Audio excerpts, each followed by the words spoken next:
You'd be surprised how much Professor X gets around and to learn just how much of a ladies' man he is. But knowing that, you probably would not be surprised to hear about all the children he's had across both the main continuity of Earth 616 and other alternate Earths besides. Welcome back, Nerd Squad. I'm your host Amanda McKnight, but today you can call me She-Devil, as today I will also be your host, Red Sonja of Hyrcania. But today we won't be talking about me and my epic exploits. Instead, we will be discussing the children of a man who often does not fight with a sword, so I'm not really sure why we're focusing on him. But I have heard that he is more of a skilled fighter than you think, and that he has some kind of mind powers. I suppose different people from different lands have different ways of fighting. Today we'll not just be talking about Charles Xavier, gifted fighter and telepath, but his children as we count down the top 10 children of Professor X. Hopefully his children are skilled fighters also, otherwise I imagine I will quickly grow bored of them. Listen until the end of my speech where Red Sonja will respond to some of your comments. Now sit down and get ready to sharpen both your blade and your mind as we count down the children of Xavier. Number 10.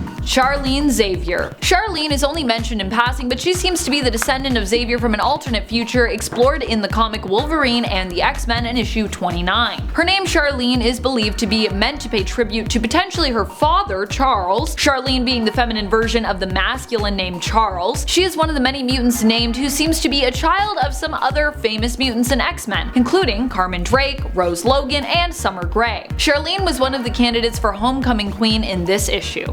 Number 9. Takeo Sasaki. Sasaki appears in the Marvel Anime alternate universe of Earth 101001. He is the son of Charles Xavier and Yui Sasaki. Takeo was shielded by a device his mother created, which helped to prevent others from being alerted to his mutant presence. She attempted to find a cure for her son's powerful reality warping abilities, but was unable to do so before the Hellfire Club found Takeo and attempted to use his powers to take control. Takeo proved too powerful, however, and lost control of his powers and then killed those who attempted to manipulate him. In the end, he was defeated by his father Professor X, with his body turning to light and fading away. Number 8. Ilana Narimani. Ilana Narimani is the tyrant who rules the futuristic planet Earth in the year 2018, as seen in the comic Team X-2000. In this alternate reality, she is the daughter of Lilandra and Charles Xavier. A powerful telepath and inspiring but heartless leader, she led an attack on her own mother and father, killing them. Following that, she took over, commanding the populace to pay tribute to her and acknowledge her as their one true ruler. In the end, the last resistance group was an underground group of mutants and rebels referred to as the Morlocks, a familiar term which had now come to mean something slightly different. Number 7.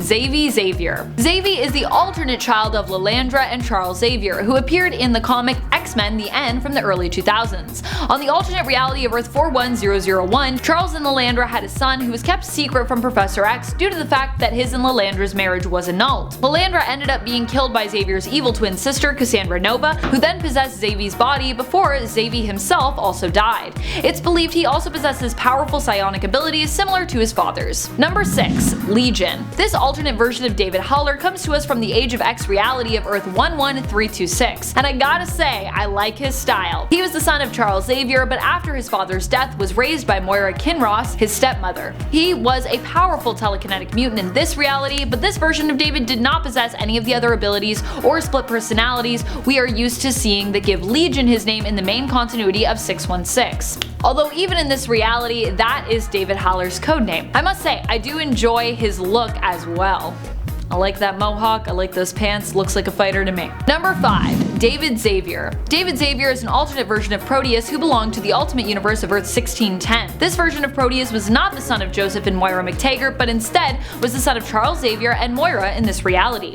His powers manifested shortly after Professor X abandoned his family to join Magneto in founding the Brotherhood of Mutants. David's mutant abilities were extremely powerful, but using them also depleted his life energy and destroyed his body, meaning he was forced to hop from host to host. For the first little while, Moira was able to prevent this happening by keeping him sedated, but eventually David escaped his mother's care. David possessed Wolverine while attempting to get back at his father for abandoning him and for what he felt was a lack of affection, thinking this was an ideal body for his spirit due to Wolverine's healing factor. In the end, David found himself forced out of this body and jumped to Betsy Braddock's body, tormenting his father before Colossus eventually killed him and Betsy's physical form. Number 4. Charles Xavier II. The Charles Xavier II most of us know is actually from the alternate Earth of 13729. Charles is the son of Mystique and Professor X here, although there also exists a version of him in the Earth 616 continuity. Or there was anyway, until that baby version of him was erased when Matthew Malloy was removed from existence, altering the entire timeline. In the reality where Charles Xavier II still lives, he rebelled against the current X-Men team, who he believed had become a disgrace to his father's memory. This prompted him to team up with his half-brother Reyes, the son of Mystique and Wolverine, to create a new brotherhood. Charles II then used his powerful telepathic abilities to control the minds of various mutants, forcing them to join their brotherhood. Number 3. Xandra Narimani. Xandra is the daughter of Charles Xavier and Magistrix Lilandra. Yeah, I know. Pretty crazy and oddly impressive that Charles managed to be with such a strong and accomplished woman as Lilandra, Magistrix of the Shi'ar Empire. I'm not usually one for rulers, as power in my experience does have a tendency to corrupt, but even this she-devil knows how to recognize another powerful woman and knows well enough to revere her. Xandra, being half human, half Shi'ar, was born of her parents' genetic material following both of their supposed deaths. She was later born from an egg. Xandra is an immensely powerful telepath and is destined as Narimani to become the leader of the Shi'ar Empire. Number 2. Cyclops. While Scott might not be Charles' biological son, Charles was like a father to him.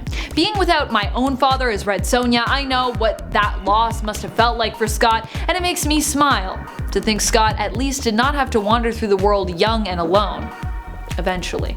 Because he was alone for a while. Except for Mr. Sinister. I don't think you want to be alone with Mr. Sinister though.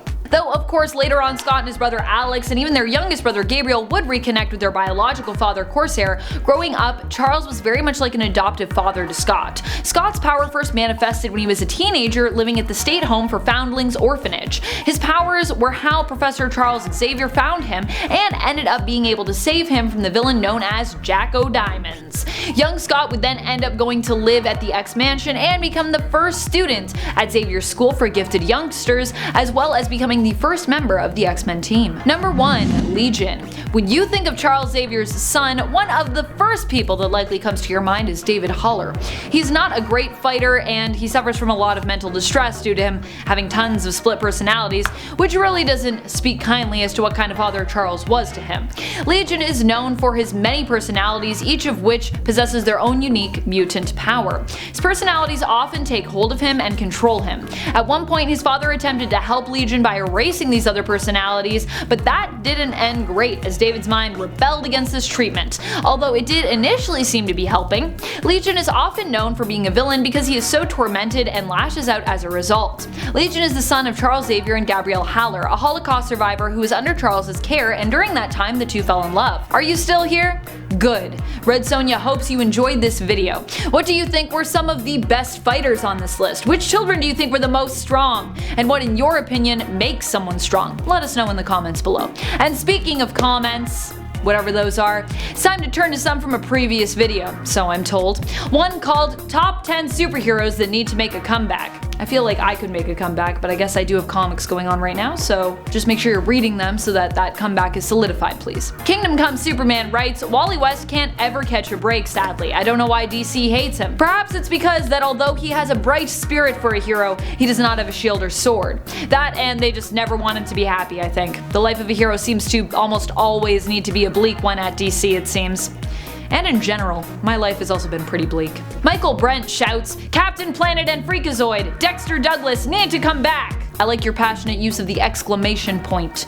Truly, Captain Planet and Freakazoid were great heroes. I too would like to see them return. I also think Freakazoid would be a strange but interesting fellow to team up with. I've already traveled through space and time with Vampirella. I feel at this point I could probably handle any team up the world throws at me. And that is all the time we have today for these comments. If you would like to respond or just want to battle cry out into the ether, do write out your call to arms below.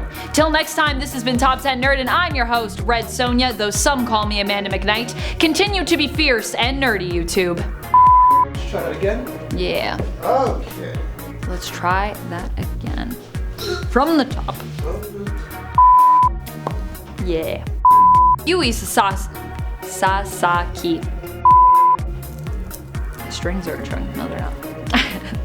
Was paranoid about those strings. Yeah. Yep. Sorry, if they're sharp, I'll let you know. Alright, thank you.